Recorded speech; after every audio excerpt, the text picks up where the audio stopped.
March 27, 2026, after market hours in the US. We'll be doing the chart analysis of all the major indices, the Nasdaq, the SPX, and Dow Jones.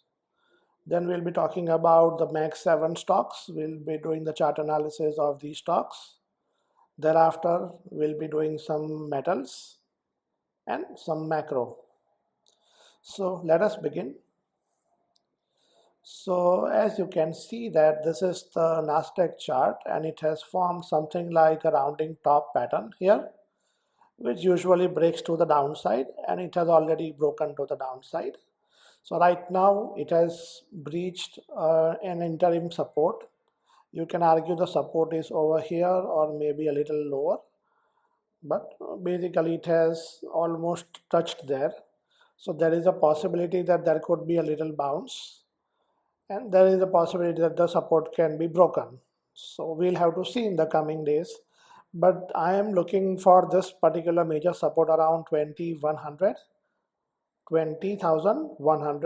So this is a major support because from there the prices reversed quite sharply. So this is where I would be looking to buy some QQQ for a long. So let us see how that goes.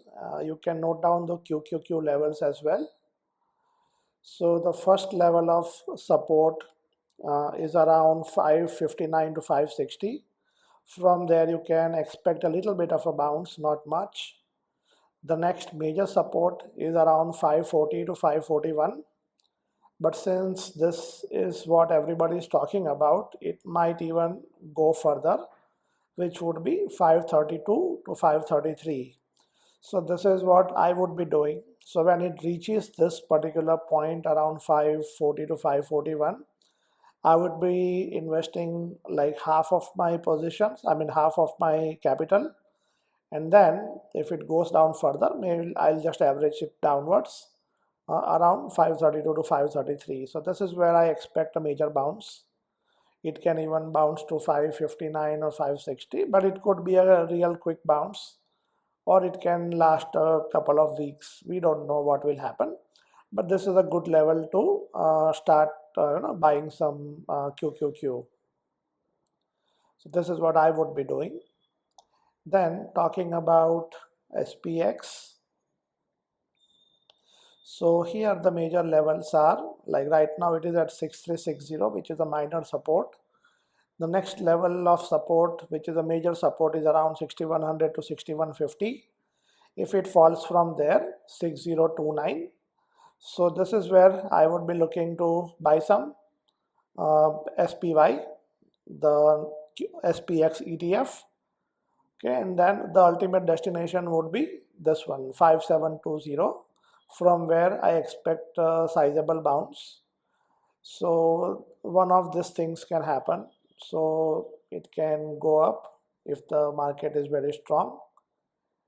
Okay, and it can continue to chop in between these area, or it can even fall down from there if the economy kind of becomes a little staggered or it becomes stagnant. In that case it can even fall further. In that case the next level of support could be around 4819.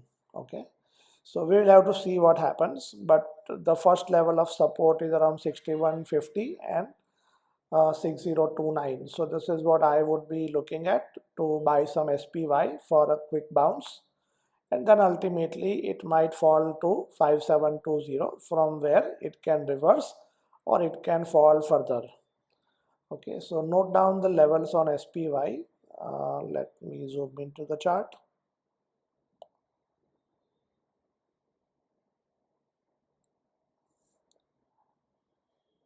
Okay, so the first level of support is around 633 to 636. This is where it has stopped right now.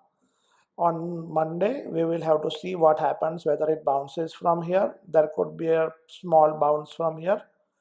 The next level of support is around 610 to 613. This is where I expect a major bounce.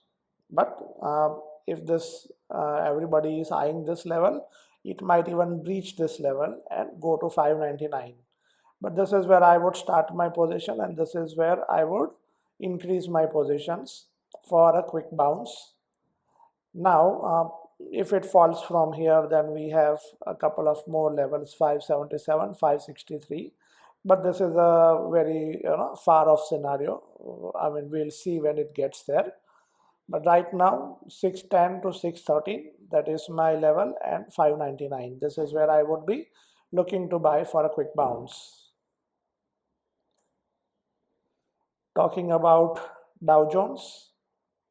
So Dow Jones is also in a parallel channel since quite a long time, since almost 2020. Okay, now zoom in to the chart and you can see that it has like correcting downwards at the first level of support around 45,000 to 45,100. If it falls from there, then 42650 to 42700. So in between these two levels, I think it can bounce either from here or either from here.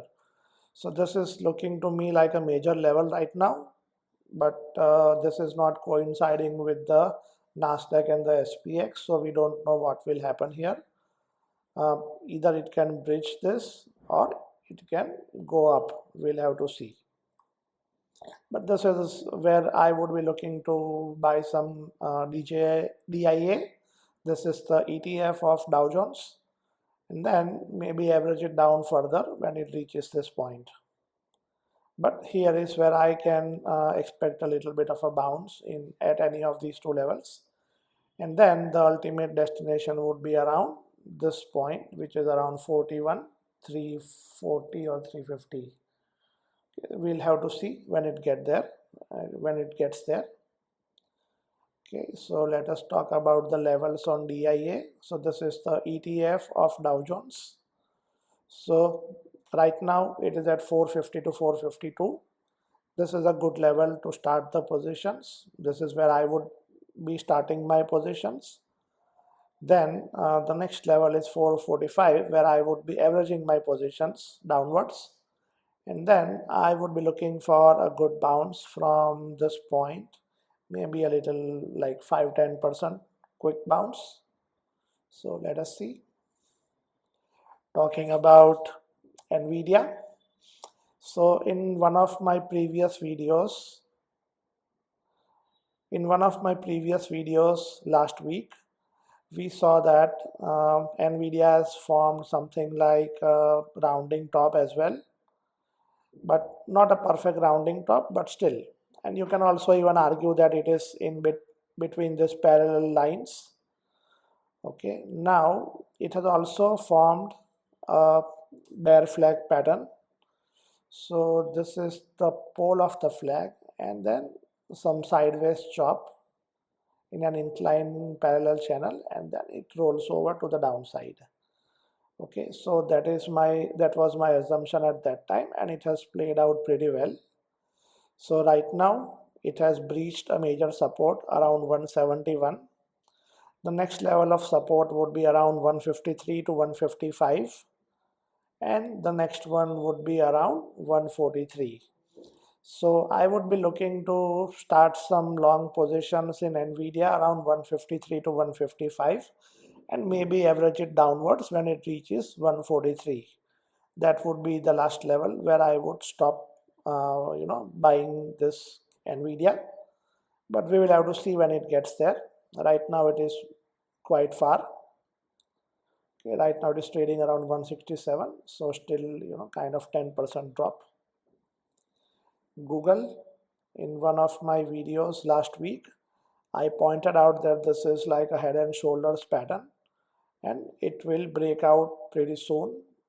So this is the head and shoulders pattern, and it will break out pretty soon. That is what I told in the last week. So since then you can see that it has corrected pretty well around 273. The next level of support would be around 273 itself. Little bit of a support here. It can show a little bit of a bounce, and then it can ultimately reach 256 to 257. and then there is an inclining line over here. So let us draw it properly.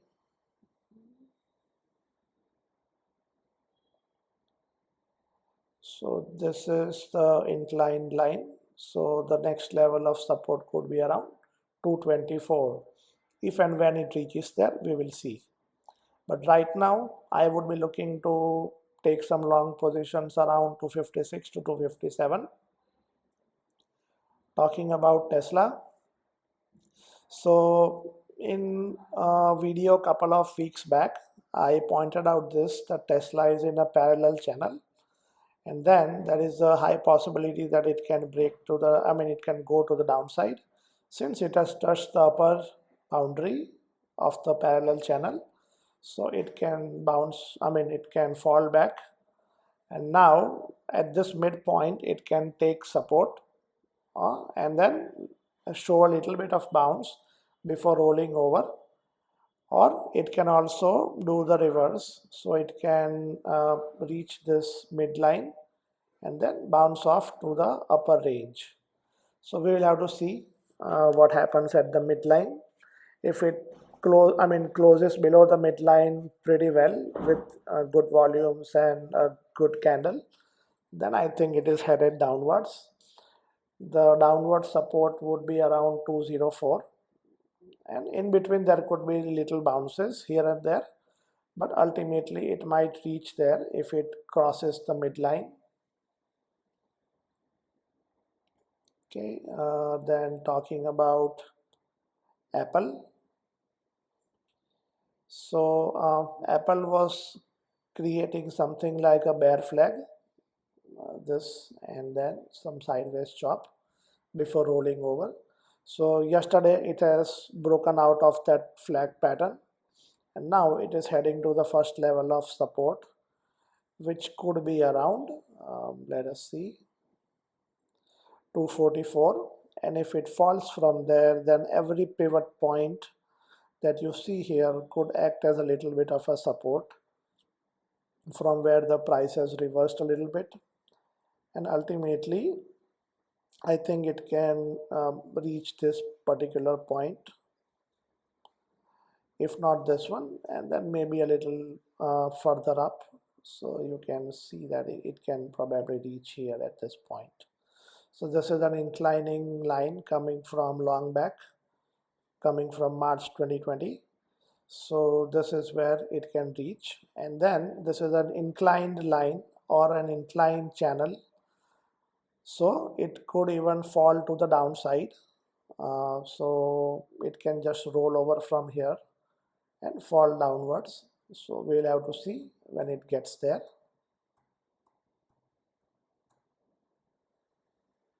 Okay, moving on to the next one, which is Microsoft. Microsoft has corrected pretty sharply. So it has also broken out of this parallel channel. So this is your parallel channel. It has broken out of there and now approaching some major support area. So the support area is around 343 to 351. So this is where I would be looking to go long on Microsoft since it has corrected quite sharply. So let us see how much it has corrected. Almost 35% correction in the last few months. Since October 2025, it has been correcting. So this is what you get when you know some technical analysis. You can pinpoint the levels where it could potentially bounce. So 343 to 351 is the level there where I would be looking to go long Microsoft. Talking about Meta. So Meta has broken out of this inclining line, inclining trend support. And now if you can see the levels, the first level is around, so this is the gap area. So the gap could be filled around 536. Probably it is a typo. It is 508 approximately. So this gap will be filled. We can expect a little bit of a bounce at this point before it rolls over. The next area of support is around 481, which could be a major support because the price has reversed pretty sharply at this point, right? So this is where it can act as a support, and we could see a little bounce from here. This is where I would be looking to go long on Meta for a quick swing trade. Okay, and then the next level is 406 and 380. Ultimately it might reach this 380 level depending on how is the stock market doing overall. Okay, now talking about gold and silver, so let me expand this a little bit.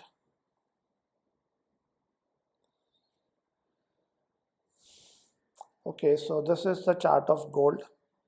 The prices